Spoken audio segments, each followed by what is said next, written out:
নারী কত সুন্দর অভিনয় করে, অভিনয়ের জন্য নারী সারা রে। আল্লাহ আল্লাহ গো, কেন তুমি ওই বেঈমানের সাথে আমার দ্বিতীয়বার দেখা দিলা? তোর প্রেমেতে পইরা জীবন হইল রে ছাড়ে খা। এখন আমার রইল বাকি শুধু অন্ধকার।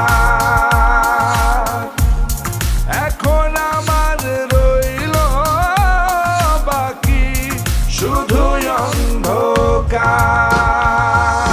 কতটা বেঈমান হলে পুরুষের জীবন নিয়ে খেলে। হায় রে বেঈমান না রে, পুরুষের জীবন নিয়ে খেলে। তোর বাপের কথা মনে করবি।